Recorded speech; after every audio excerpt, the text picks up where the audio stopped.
So this queue was a combination of two of the things I've described to you, hierarchy, but also that fatalism I discussed. We would stand in the queue because we were told to stand in the queue. The orders were to stand in the queue, and we were standing in the queue because everything bloody well goes wrong and I'm never on time for work, right? That was the.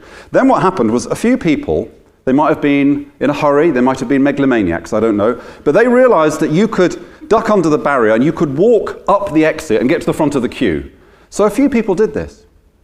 And what was interesting was the queue changed its form. We started murmuring to each other. And we stopped being just a hierarchical queue and we became a solidaristic queue. We were a queue defined by the fact that we subscribed to the values of queuing, as distinct from these horrible individualists who were doing their own thing. So I want to argue that we can think about society as a whole and we can understand how it functions and we can recognize the need for these three forces to be held together whilst recognizing that there are also kind of centrifugal forces which mean that they're always fighting each other and that solutions are never fully stable.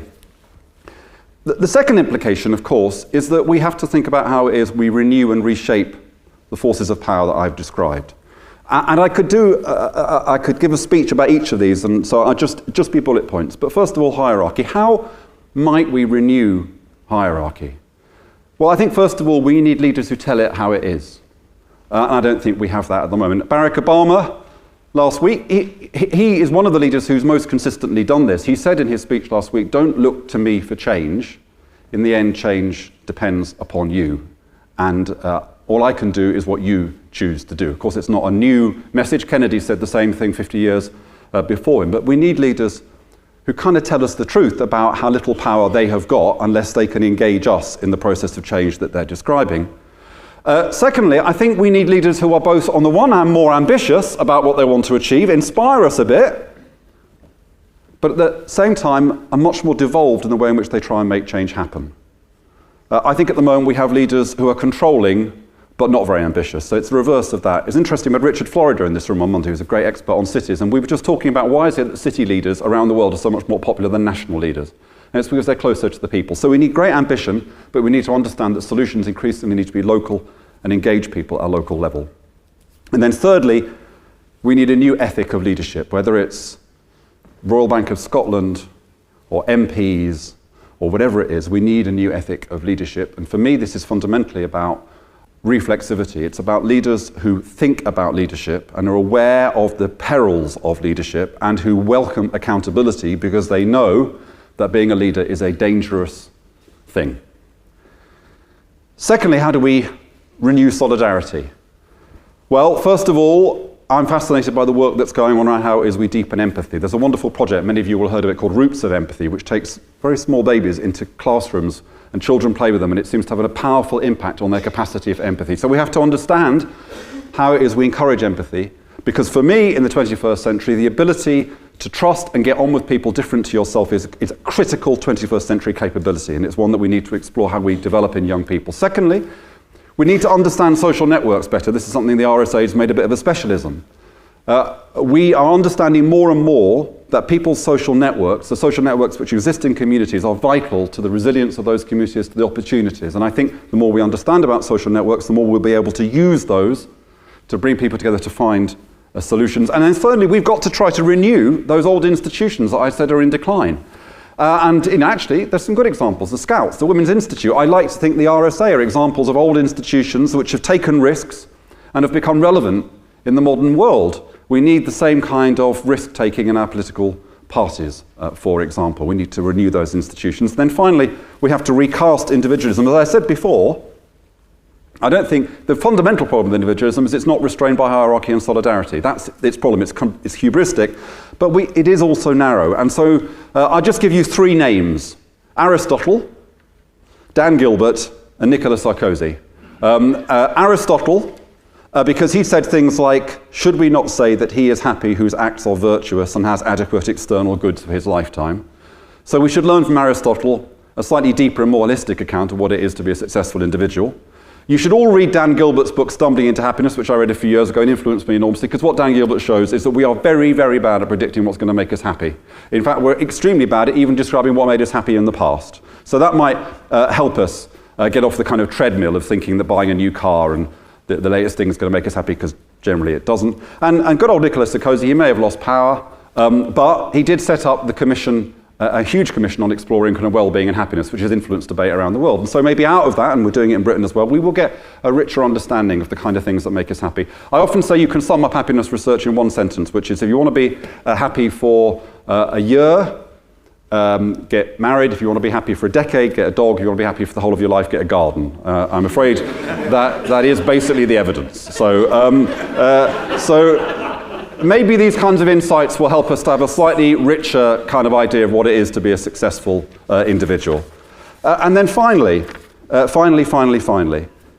third thing I think you get out of this perspective, as well as thinking about society as a whole, as well as understanding how we have to renew the sources of social power, is I think it changes the way we think about organisations and problems.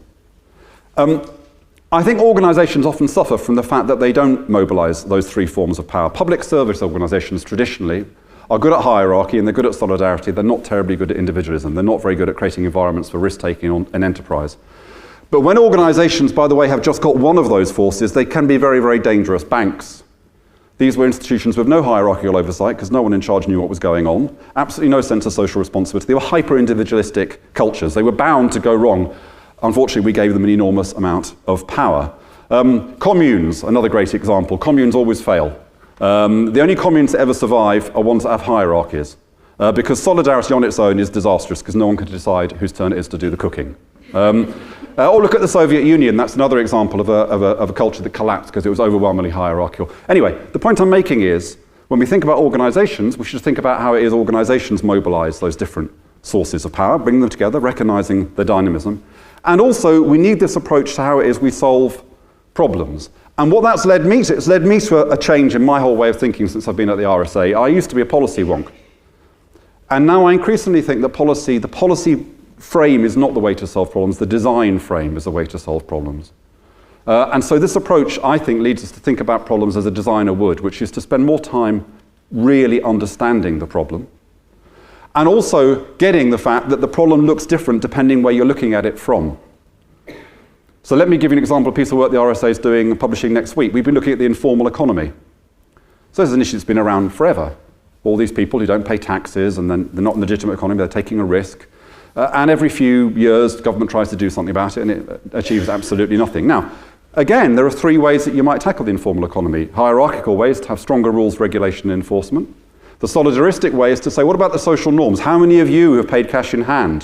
Don't we need to increase the sense of taboo on people working in the informal economy and paying out in the informal economy? And the individualistic way is, how do we incentivize these individuals to go formal, to go legit?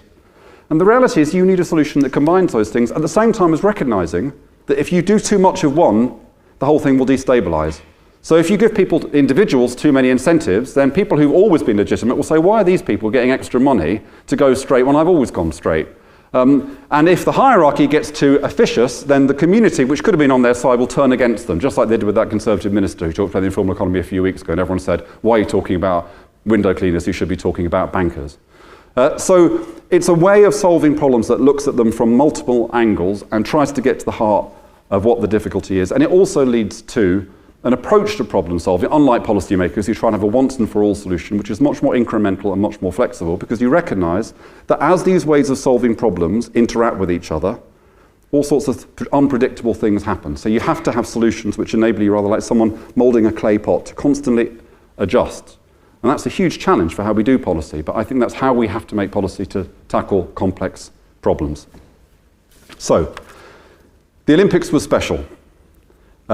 And as I say, over the next few weeks, we will have to endure every political speech seeking to hijack it. Someone told me there is already a website dedicated to, apparently, excuse my language, Olympic bullshit bingo. So I've tried to get ahead of the game. I've argued that the lesson we should learn from the Olympics is this. If we combine responsible and trusted authority, shared commitment and mutual support, and the firepower of individual ambition, and we combine them understanding their inherent dynamism and tensions, then whilst we will never host the Olympics again in our lifetimes, we can start to close that social aspiration gap, and we can rekindle our belief in a better future. Thank you.